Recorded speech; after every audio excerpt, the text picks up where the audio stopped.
Abazali base-Eldorado Park abatyholwa kwityala lokudlwengulwa, kuxhatshazwe kwaye kubulawe intombi yabo eneminyaka emine ubudala basilahlile isicelo sabo sebheyili. Esi sibini sivele kwinkundla kamantyi yaseProtea namhlanje ekuseni ngotata womntwana ojongene nezityholo zokudlwengula nokuphatha gadalala, logama umama yena etyholwa ngokoyisa ubulungisa. Ukubanjwa kwabo kulandele emva kokuba ummelwane eshicilele uyise ebetha umntwana, imifanekiso ethe kamva yaba yinxalenye yobungqina emapoliseni. Ukwenzakala komntwana kukhokhelele ekubhubheni kwakhe kamva esibhedlele. Kanti ityala lihlehliselwe umhla wethoba kwinyanga yeDwarha, logama uluntu luthe gqolo ukufuna ubulungisa. Namhlanje abazali bentombazanyana eyayineminyaka emine nje kuphela ubudala babuyele enkantolo yemantshi yaseProtea North.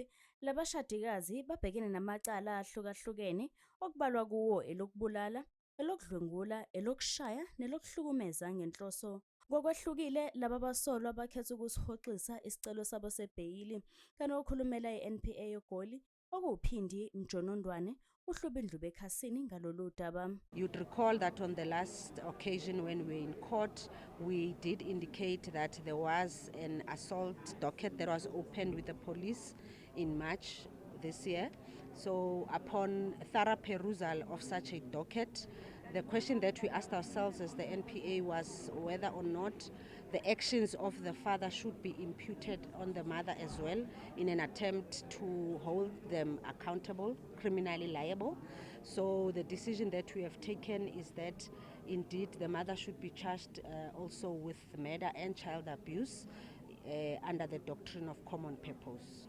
Khona manjalo isishoshovu esilwisana nesihlava sokuhlukunyezwa kwabesifazane nezingane sikholelwa ukuthi umama womntwana oyisisulu naye kulesi sigameko okufanele ngabakekho ezikhindini. I don't think any woman would wanted a child to be raped and all these things done to the child that was done to the child, because she's a woman. And you know, when you're in a relationship, when abusive relationship, it's not easy to come out of an abusive relationship. It's just sad the way things ended now. Really, I can't speak ill about her or whatever. I wasn't there. I don't know what happened exactly. But really, our people needs to learn when you need to speak out.